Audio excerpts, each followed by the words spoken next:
And we're recording. This is episode 13 of Peaked in College. We made it past the 12 barrier, so that's an accomplishment in itself, Craig. I am so glad that you keep track of that because for all I know, we're on episode 50 or 20 or two. I can't keep track. No, I hit record and I started introducing it, and I was like, dang, I do not remember which episode this is, but I'm pretty sure it's 13 because we were making like a fuss about making it past 12. 12, yeah. Lucky number 13. Lucky number 13. This is going to be a good episode. I got a good feeling about it. Um, I do too. Yeah. So overall, I mean, obviously we got to do like a quick March Madness update. Right now it's April 4th. It is the night of the national championship game. Me being a Duke fan, Craig, obviously I'm pretty devastated right now. That was a rough game, tough That's pill to tough. swallow, really, on multiple different aspects. And one of the aspects is, number one, I bet on Duke. I had How them. much? I had them -4. We don't need to discuss number of Your dollars retirement or savings? units. Yeah. So I bet on Duke. And you know what the most frustrating part is? Throughout the whole tournament, like I've been emotionally hedging. So for people that don't really bet or really know what that means, it just means every single game so far, I've had confidence that Duke's going to win, but I'm a terrible gambler. So I just bet on the other team. And then if Duke wins, I'm happy anyways. Like I'm willing to pay, some money to see Duke win. That's basically like the way that I think about Yep. it. But then going into this Final Four game, I'm like convinced. I'm like, oh man, like I think Duke's gonna win, and I think Duke's gonna win pretty handedly. So I'm just like, this is so dumb. Like every single game of the tournament, I've been emotionally hedging. The other team, like Duke ends up winning and covering the spread, and I just lose money on every round. Why don't I just like go with my gut and bet on Duke? So I did, and I got screwed. It's tough. I mean, it was an insane game. I just feel like North Carolina played like as well as they could have. Like, I Yeah, don't know. They're just hot. It's just that's how March Madness is. Like when you play a one game series, anything can happen, and that's what's so much fun about it. But also what kind of sucks about it because I do think Duke wins probably like 7 or 8 out of 10 games. yeah, UNC is And they just crazy. lost the two big ones though. Yeah. Yeah. I mean, UNC is crazy how, like, I got to tip my cap Yeah. to them. They've beaten, like, think about their tournament run. Like, they've beat Baylor, number one seed. They beat Duke. They beat UCLA. Like, they've had some really good wins. But Duke, nothing to hang your hat on. They've had some good wins too, like Texas Tech, Michigan State, Arkansas. Like, Mhm. those are good wins as well. So I think the thing that, like, bothered me about the game itself was, like, just college basketball in general, when people go into foul trouble and then they just sit out like a majority of whatever the first half or whatever. Like Duke's one of their most impactful players, Mark Williams, their center. He's like 7'2". He gets Yep. like foul trouble really early, sits like the next like 15 minutes of the first half. Like that's a huge difference maker right there. Like I'm For not saying sure. like they would have won if he's in, but like that really hurts the team, like to have guys in foul trouble and then to sit them out for that long. Yeah, the college basketball model definitely introduces a lot more areas of variance. The shorter 3-point line, it makes it easier to shoot a higher percentage. 5 fouls really messes with you. Yeah. Um, and I mean that's what makes it so exciting. But I think that's a big reason why I'm a big NBA fan is I feel like the better team wins in a series, and that's not necessarily the case in college basketball. Yeah.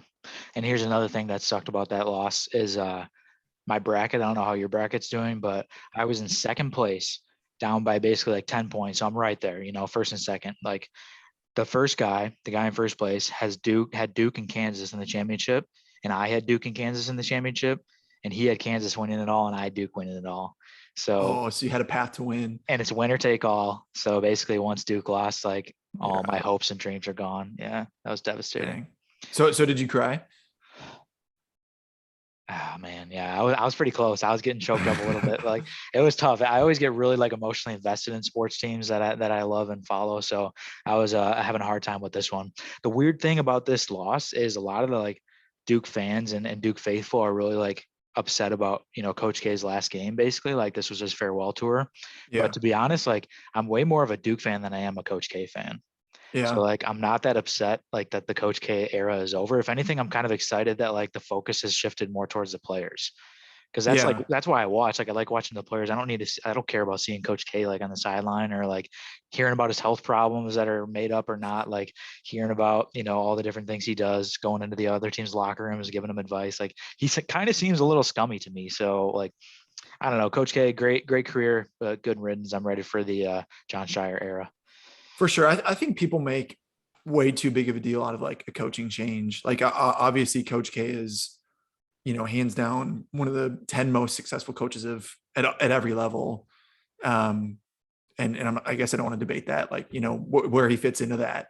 But at the same time, like, so I think like assistant coaches are so underrated, and just like the system that people have in place and like the tradition, like Duke's can be just fine. And sometimes it's change of scenery is a good thing.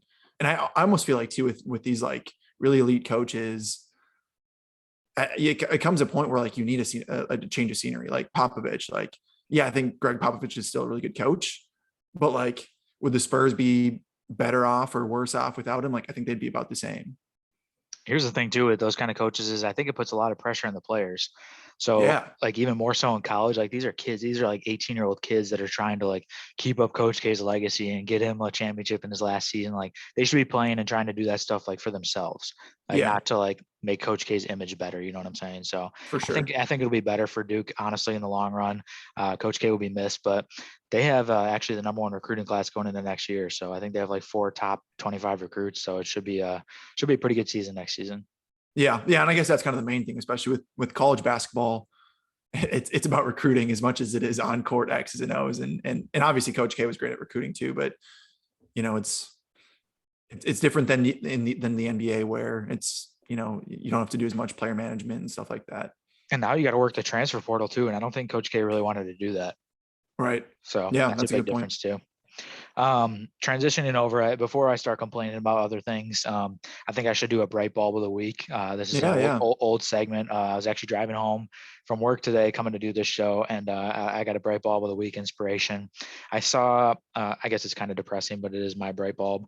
It was a woman walking her dog, but the dog, let's just say, had like a flat tire. Okay, the dog essentially had a missing leg, so it was a Okay, yeah. three-legged dog hopping down the sidewalk. And like at first I was like, dang, that's pretty depressing. But then I thought about it and I was like, good for that dog. He's hopping on the sidewalk, he's getting his exercise in. Like that's more than a lot of people can say that have two functioning legs. So shout out that Right. dog. Like what a good boy, hopping down the street. I was real proud of him in that moment. Look at you, David. Look at you. You can see have a half smile in that moment. Yeah, I did have a little side smirk. I was just real proud. I thought about rolling down my window and yelling "good boy" at him, but I thought like the woman would like think I'm kind of messing around. So I didn't want her to think I was a scumbag. Dogs really are the best. So I have a dog, and it's kind of a similar situation actually, where the dog had leg surgery when he was about a year old. And so he has all four legs, but his hip is bad, and especially when it's cold, he limps and he kind of walks like a three-legged dog sometimes. But I mean, it is pretty cool because it doesn't stop him from smiling out on a walk, and he loves it. And they're just there to be happy, and they love getting outside. Dogs just like being outdoors. Yeah. I think they just really love that. And I think that's a good transition into the red flag segment that you usually like to do. I have a red flag for you for this Okay. episode. I don't know if we've done it in the past, and then I think you probably have one for after me. But I think just a single guy being a cat guy is my red flag of the week. Mm, I think like a lot of people these days are going the cat route, which I don't necessarily disagree with because cats are a lot easier to manage. I think like you don't got to be there all the time to take them out. Like cats can pretty much figure themselves out. They got a litter box. Like dogs can never figure out how to dump in a litter box. But cats are really intelligent. Like, but they're not super. From my experiences, like friendly, cuddly. Like I love dogs. I'm a dog guy for sure. So single guys that have cats are my red flag of the week. yeah, I guess I kind of agree with you. I feel like the one thing that's tough with cats is there's a huge range in personality. Like some of them are like super cuddly and like are very loving. And then you kind of the other spectrum where it's like they just kind of run away from you. They're, jumping on top of the cupboard and you never really see them, and they just poop in the litter box. And like, I mean, I don't really see the point of that kind of cat. Um, but I do think there's a little bit of a spectrum. Yeah, unless it's like a house cat that like slaughters like mice for you or something, like basically like a mobile rat trap. That would be something kind of nice to have. But I think like, yeah, I've definitely been around cats that are like more cuddly, like more friendly. Like I'm cool with that. Like they creep me out a little bit, I'll be honest. But for the most part, like, yeah, they're okay with me. But the last cat that I interacted with bit me in the hand. So that was it was already a tarnished legacy, and then it just got much Yeah. worse after that interaction. Yeah. I can imagine you just cursing it out. Just I was pissed. Yeah, I was pissed, but like it was kind of awkward because like I was meeting this person's cats for like the first time, like, and I just like, but I know how to like interact with cats for the most part, at least I think. But maybe I did something wrong, but it bit me right in the hand. And I was like, damn, like I didn't like cats before, and this is not helping the case. yeah. No, I feel like the thing with cats is like they're like dogs at about like half the level. Like I feel like they're half as much fun, they're half as much work, they're a little cheaper, and so if you're gonna go, all into a pet, I'd much rather go with the dog route. Yeah, that's a good point. I've also been around a lot of interesting dogs lately. I Okay. saw Johnny Mills, my good buddy from college. He stopped by in Iowa City and brought his dog. He's got a little wiener dog. So that was interesting to see her. I think she was starving, so she was acting up a little bit. I told Johnny, I was like, dude, you got to feed this dog, but he was worried that if he fed her, she would dump all over my apartment. So I gotta respect that. He's appreciating the apartment. So, Shout out um, Johnny. and then I saw Nate's dog. Nate's dog is an absolute bat case. I've Uh, heard crazy things about Nate's dog. yeah, Nate's dog's nuts, dude. He's a good boy, but that guy's crazy. So I think Nate needs to take a few classes in dog training. I heard a statement the other day that I just identified my core with. It's he's the worst dog ever, but he's the best boy. That's how my dog is. I feel like that's how Nate's dog is. Like Yeah, terrible dog, but just the best boy. yeah, exactly. Like I know Nate and Ian love that dog, and like I love that dog by proxy, just because I love Nate. But Yeah. basically, he's not very well behaved. Let's just say that. Yeah. Like, and And Nate will it's admit tough that. too when you rescue dogs. Like I think it's really noble to, our dog was a rescue. I know Nate's dog was a rescue. And so sometimes, just the natural breed of dogs are, they're more stubborn or they're more violent. And it's, near impossible to correct that. And two, sometimes they have bad behavior when you adopt them. But yeah, I don't know. It's a tough situation. I have some empathy for dogs that have been rescued. No, I get that. And rescuing dogs is an awesome thing to do. Like, because most of the time when you're rescuing a dog, like they were not in a home where they were loved Right. beforehand. Right. So like you're doing an amazing thing in the first place by rescuing that dog and showing it love. And the dog loves and appreciates that as well. They've just never like been trained how to behave the right way. So they don't even know they're doing anything wrong. Like, so, I mean, I don't blame Arnie. I don't blame Nate. I don't blame Eden at all. But like some dogs are just natural psychopaths, and For he's a sure. natural Yeah. psychopath. Just Same my with my brother, my dog. brother's dog is another one. He's a natural psychopath. But like, I love him to death. But that dog is psycho. Yeah. I love a good psycho dog. This is kind of a good transition to my red flag, actually. Okay, what's your red flag? So I was at the airport. This was a couple months ago, and I saw a family, and there was two boys, probably like 5, 6, maybe 4 years old. They were on a leash, Whoa, and I was like, "These kids are screwed." they're on Like leashes they were on leashes, like around their neck, or no, it was maybe around their back. I around their forget, but neck. like, no, it wasn't around their neck. No, no, no. There was like some kind of harness situation, but like I was like, oh my God, like these kids can't get like 3 feet away from their parents. And like, I get it. Like there's a lot going on at airports and stuff. And it's COVID. So maybe they're scared about that. But like those kids are done for. Have you ever seen those like PETA ads where it's like those dog like metal choke collar type things? They're not like choke Yep. collars, but like you use them to like walk a bigger dog. Well, Yeah. I've seen like PETA ads where like kids are wearing them and like their necks are bleeding or whatever. Just like that's what I thought of when you said those kids were wearing those leashes. But I It's, imagine they're like body harnesses, probably, right? yeah. Yeah. No. And I was just like, I mean, those kids are never getting out of their parents' shadow. Like those kids, when they go on the school bus, if I'm sure they're homeschooled, but if they ever went on the school bus, man, that'd be a rude awakening. You're just assuming they're homeschooled. What are Oh, the they're for sure homeschooled. what are the prejudices you have against homeschooled kids? What are things that you picture when you picture homeschooled kids? Kids on leashes. No, I'm kidding. No, I think I mean, I'm not, I wouldn't want to homeschool my kids. I have nothing against them, homeschooling kids though. You just already hate your future kids so much you don't want to see them that often, so you don't want to homeschool 'em? No, I don't think I could teach things better than like teachers could. Yeah, I think I trust our public school system. that's definitely fair to say. That's the biggest reason why I want to homeschool kids is I'm not smart enough to homeschool kids. I don't think. Like, think about like when you look at. I know this may not be the case for you because you're very good at math, but like I think about and look at old math problems. Like, dude, it might as well be hieroglyphics. Like, it makes No, no for sense sure. to me. Like calculus or algebra Yeah. or even like geometry. Like at this point, it makes no sense.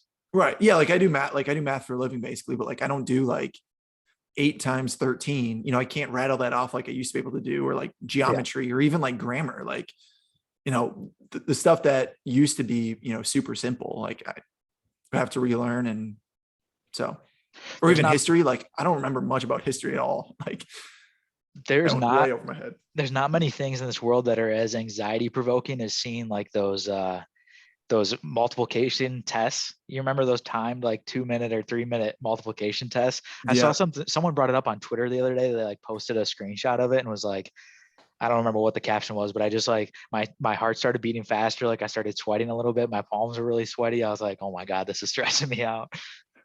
And I don't know if this is how it was when you were doing them, but like it was like if you got them all right, I think there was like we had like 30, you had to do in a minute or something. And if you got one wrong, you had to like stay on that. But if you got them all right, you had to level up.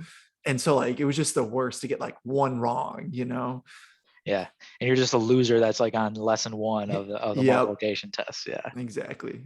And I always, for some reason, had like the kid sitting next to me on both sides were like in those bouncy chairs. So like I couldn't focus. Like I was looking at them bouncing in their chairs. Like, and then next thing you know, they're like 15 seconds. And I'm like a third of the way through my multiplication problems. It was just a recipe for disaster. So did your classroom actually have the bouncy stability balls? I mean, we had them for only a handful of kids. Yeah. Okay. Because like in the school system I grew up, like there was these grants where like some classrooms would get them for every student. I And feel I like just thought that would have been the coolest thing. I feel like that would be really hard for me to focus if I was like bouncing on a seat the whole time. Yeah. Like it's like when you like are first introduced to like a swivel chair, no matter how old Right. you are, like you're just gonna swivel around in the chair. You're gonna Right. like adjust the heights and bounce up and down. Like it's just kind of what you do. So I don't really, I guess, fully understand that concept. Like, is this supposed to help people focus better or what? I have no, and I'm sure that there's like studies done that, show that, but like it's hard for me to imagine. Like you don't see adults in the office on like big stability balls. Yeah, but I don't know. Some futuristic offices, like the Google office, I bet it has some sort of like, they have weird chairs and Yeah. different things you can do. Like maybe there are studies that support that kind of stuff. But maybe my thought is, it just came to me. Maybe like if you're sitting there bouncing, like your mind isn't as distracted because like your body's busy. You know what I'm saying? Like a Yeah. lot of times, think about like people that like move their foot or shake their leg or whatever. Like, you're just kind of bouncing like that, and that's Yeah. it It helps kind you of, it kind of focus. eases my mind. Yeah, maybe that's what it is. It's just more relaxing. I don't know. Yeah. That's fair. Um, so I saw some kids today on my walk back from work. Yeah, that's another emphasis on the fact that I have to walk to and from work. But I saw The these hotel kids. parking lot. I saw these kids playing soccer, and there was like four of them. I mean, they must have been like 8 to 10 years old. They're just kicking the ball around. It just made me like real nostalgic about like this time of year when you were younger. Like the snow starts melting. The spring has sprung. There's flowers blooming. You get outside. Like, oh, it just made me feel so nostalgic. The first, like that's my favorite day, I think, in the whole year is like the first day you can wear shorts and like the snow. And maybe you're not wearing shorts, but it's like you see people in shorts and it's like 50 degrees and it feels like 80. Oh And yeah. you can like go out and toss the football around. It's just like, oh, we made it through the dark days, inject the serotonin, the vitamin D into my veins. Let's go have some fun. Yeah, that does give me good memories of like being a kid and Yeah. like being able to go outside again. Like, yeah, the ground's a little mucky, it's a little muddy. You're gonna get a little Yeah. dirty, like your mom's gonna get mad, but you know what? It's just like nothing better than running out on the grass for the first time all winter. Yeah, for sure. What were your favorite like childhood activities that you would do like in the spring? I think something that I like vividly remember is it's kind of weird, but when I was a kid, and we would like I would always take the school bus. So like whenever we take the school bus, it was always me and my buddies that lived like in my neighborhood, and we'd always like mess around in the woods. There was like a woods right by the school, and I don't know what we would do, like just run around, like climb trees, like I don't know what we would do, but I remember vividly like always playing in the woods. Yeah, no, I like wanna like this is gonna sound weird, but like I want to like watch kids more because I don't remember what we did. Like so like I live right next to a school and they play in a parking lot or they do recess in a parking lot. And like so sometimes like I'll just, be taking my dog out during recess and like they're just running around and like I don't even know what they're doing. They're not playing tag, they're not playing football, they're just like exuding energy and like it doesn't make sense to me. Like, is that what we did? Like it sounds like it. I think that's pretty much what we did, but you got to just be careful with the way you word things because I don't know, Yeah. someone's going to clip that and say Yeah, Craig no, wants to watch more little I've been kids. canceled now, but Yeah, yeah, but no, that's a good point. I mean, you really had no like like that's what I'm saying with the woods. We had no yeah, objective. Like we were just messing around. And like my other question is, why was the bus so late every single day that we had time to go into the woods and like mess around for? It felt like hours. I don't know. It might have been like 10 minutes back in the day, but like yeah, it felt like when I think back, it was hours. yeah. Those were the days. Was the bus driver So just much like fun. pulled over at some side street, just like slamming beers or like smoke ripping darts out the window, or like what was going on to the fact that we had so much time to play? I don't know. It was the best though when the bus driver was like 10 minutes late. It was the best. Yeah, I know. Except for, have you ever missed the bus in the morning? That was always tragic. Oh yeah, that was the worst. Yeah, Because when you're like, I lived like 15 minutes away from school. No, it was more, yeah, probably 15, 20. And like, that's a decent distance. yeah, and like for my like it kind of, it wasn't easy for my parents to make up that time in the morning. Oh, no way. Like I always remember I lived in like a cul-de-sac and the bus would always like when we missed the bus, I would rarely ever like sleep in or miss the bus that way. We'd be waiting outside and it would just zoom past our court. Like I was just thinking about that the other day actually. Like and all my buddies on the bus, I could like almost hear them laughing like when the bus just zoomed past and like I would always like be so sad and like want to cry. And then like our neighbors would take us all to school. But Yeah. that was always traumatic, like when you missed the bus, I remember like we'd get like phone calls from people earlier on the route, like their parents saying like, "Hey, the bus is like 3 minutes early today. Make sure you're out." And I'm Yeah, like, that's wild. Like maybe that happens in today's society. I don't know, but like just the fact of like neighbors calling me or like my family is like, I feel like a weird thought nowadays. yeah, I think that's I do kind of vividly remember that as well. Like I remember like our neighbors calling us and being like, "Hey, the bus is a little earlier. Yeah, the bus hasn't picked us up yet. Like, don't worry, you haven't missed it or whatever." But that is kind of nice, neighbors looking out for neighbors. Yeah. The Yeah. neighborhood watch, some may say. Yeah. That's it's weird to think about. And I guess it's, I make fun of growing up in a small town a lot of times, but there's definitely some benefits like that to it. Yeah, for sure. If you were to look back on yourself as a kid, anywhere from 10 years old or around there, give or take a few years, what is a piece of advice that you would give young Craig going into the Yeah. world? I actually have. I've thought a lot about this because I feel like this is always like a question. Like you get like interviews or like, when you're getting interviewed for like a magazine or an interview or a job, whatever, like, or even it just comes up in conversation. And at some point in my life, I have used the same password for all my accounts, like when I was like 10 years old. And I wish I could go back to my 10-year-old self and tell myself to pick a more mature, better password because it was based off of like a Nike sports slogan. And that's what all my accounts are for. And Just like, think, I can't change at this point because like, then I'd have to go back and change everything. It gets to a point where you have 18 accounts. You're just going to roll with it. you've never had anything like where it's been hacked. Like I feel like I've had to reset my passwords. So that was one of my grinds, my gears is that I had to reset passwords. And, and I guess I'll like add punctuation or maybe a number, but I've never had to full blown change all of my passwords like that. It's a good password. It's a Nike slogan. That's I like it have was on like a t-shirt that I had. It was a basketball shirt. Like it's stupid. I have a weird feeling that like, tell me if I'm wrong, but I have a feeling that it has to do with like being some sort of like beast or like Beast is in my password. yeah.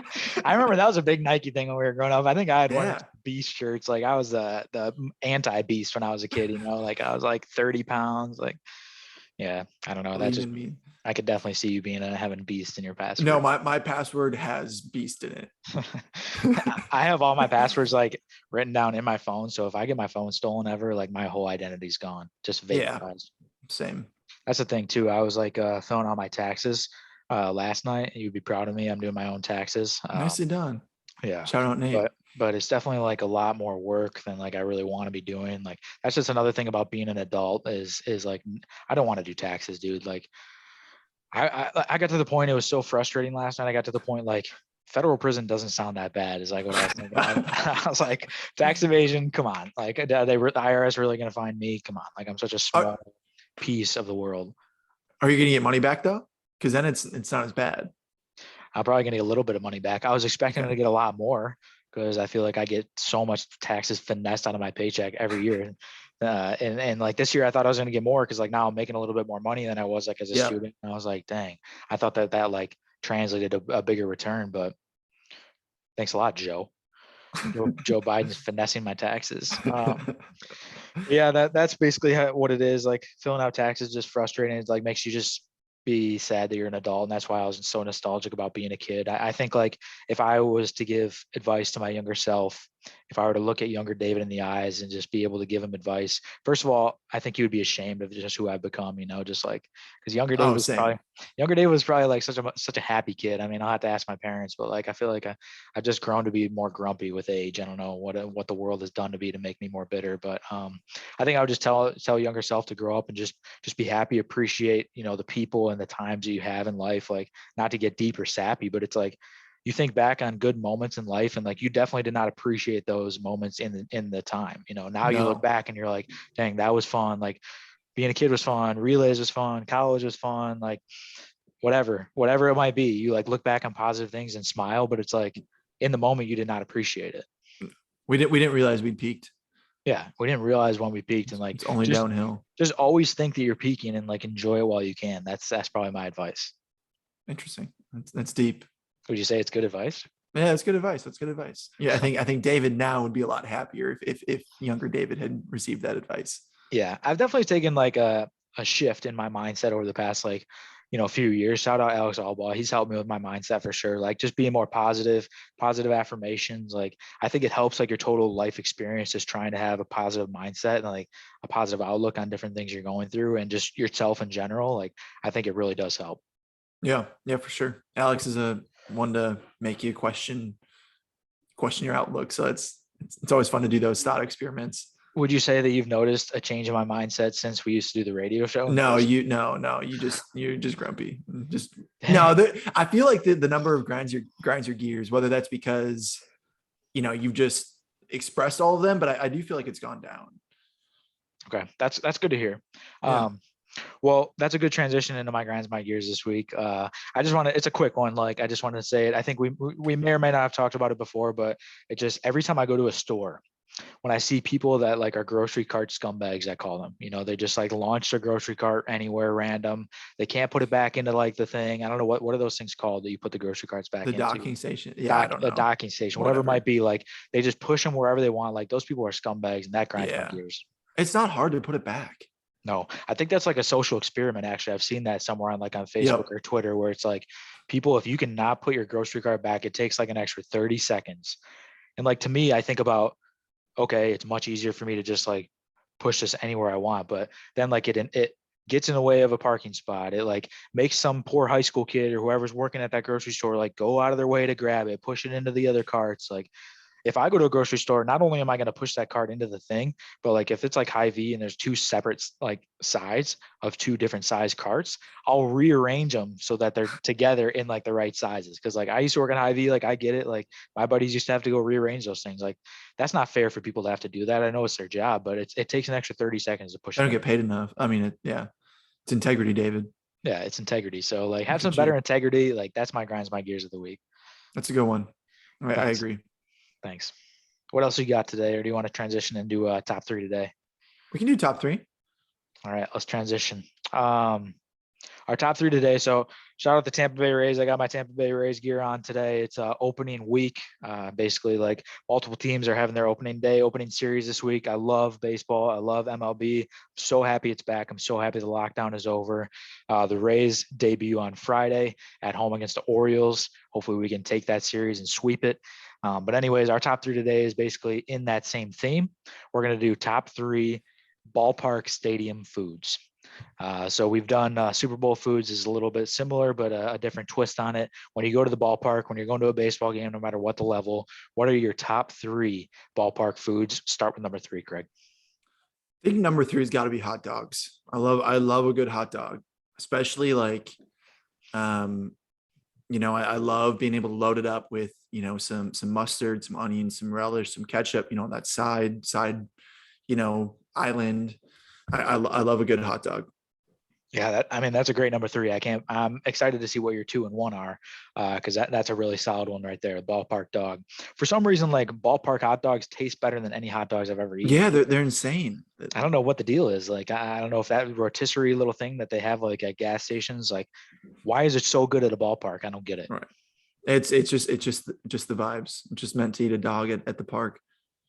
I'm going to do an honorable mention, then I'm going to do my number three, only because this honorable mention usually isn't at baseball games, but I love Dippin' Dots. So usually I get them at No, basketball games. that was my number Oh, one. Like I'm this sorry, is Craig. my last one. But go ahead, go ahead. I'm sorry. I never see Dippin' Dots at baseball games. That's why I said it. I didn't want it to be left out because I love Dippin' Dots. Maybe you can give your 2 cents as well, but man, they slap. I don't know what it is about Dippin' Dots, but like, and imagine just on a hot summer day. That's probably why you chose it. Like just slapping some Dippin' Dots. Oh my gosh. Let me. Why don't you picture this? All right. So ice cream is like my favorite food. Okay.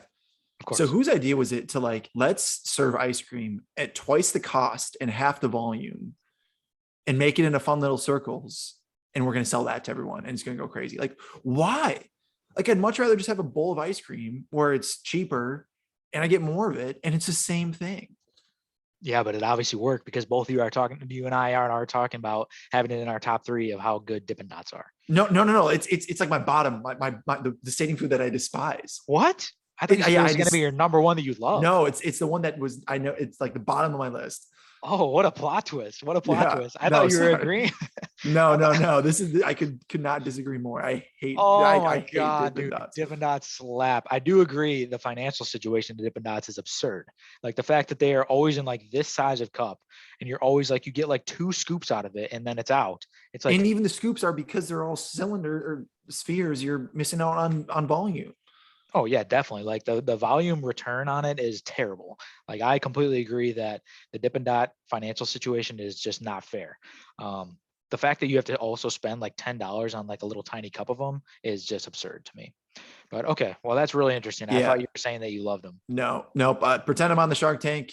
I am out. Okay, well you would have lost a lot of money because Dippin' Dots are pretty successful. Hey, They're like I'd be a lot happier. you would be like, what are you charging for that little cup of Dippin' Dots? And they're like 13.59, and you're like, Yeah. that's crazy. That'll never work. And then next thing you know, there's 40 people in line waiting for Dippin' Dots, Here we are. Yeah. complaining about them.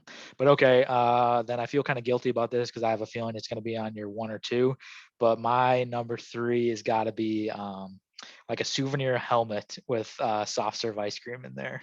I love just sitting at a hot summer day baseball game and slapping like a nice souvenir cup of ice cream. Soft serve Yep. always slaps different than scoops. I don't care what anybody says. And then having the souvenir little baseball helmet or whatever that I definitely don't need to take home, but I'm going to take home anyways. I love that. You got it. That was my number two, especially in the souvenir helmet. Yeah, you got to have the souvenir helmet. Otherwise, like it's just like a lost cause. It's brilliant. Okay, you What's got your number two? Or I guess do you want me to do another one or? if you can think of something. Otherwise, I'll transition to my number two. Try to think of something because I don't know what my number two is. Okay, yeah, I'll go with a cop out answer. It's just beer. And I have to say this too. Like stadium food is frustrating to me because it's expensive, and I feel like the overall quality isn't amazing. So like that's why I we're not doing a top five. You know, we're doing, like I'm struggling to come up with three because I just feel like in general stadium food is overpriced and it's not amazing. Besides dogs, stadium cup ice cream, and my number one. So I'm gonna throw in beer for number two. Okay, I'm praying that your number one is not my number one because I'm going to be scrambling for something. But my number two, I will say, it's a unique situation. But at the Tampa Bay Rays home stadium, Tropicana Field in St. Petersburg, Florida, they had when I was growing up, we used to go to games like once a year when we would go down to Florida. That's why I'm a Rays fan. But anyways, they had these souvenir cups. I'm a sucker for souvenir cups, but they had these souvenir cups and they would put lids on them. They would put boneless wings, put sauce in it, put the lid on, shake it up, and give it to you. Oh, that's fire. I'd be about that. It was That's so awesome. fire. And then, dude, like the last like 5 years that I've been, they don't sell it anymore. And it's like such a tragic loss because that was my favorite thing. I looked forward to it so much. I love souvenir cups. I love boneless wings. Like it was a perfect combination. Yeah, that's brilliant. That is a tragedy. I don't do that anymore. I know. It's a real I shame. like that. Okay, what's your number one? Please don't take mine. My number one is it's popcorn. Okay, good, good, good, good. Especially paired with some ice cream and some beer and a hot dog, like a little bit of that saltiness. It just feels right. Okay, that's a good one. Have you ever had popcorn in a souvenir helmet? I don't think I have. It always comes in like the white and red pinstripe, Oh, of course, yeah, movie. like the Yeah, movie but theater one. yeah, Some places will have, so like you know what I'm talking about with the souvenir like helmet with the ice cream that we yeah. talked about, like a small little one. But I've seen they have like popcorn in the big full size helmets.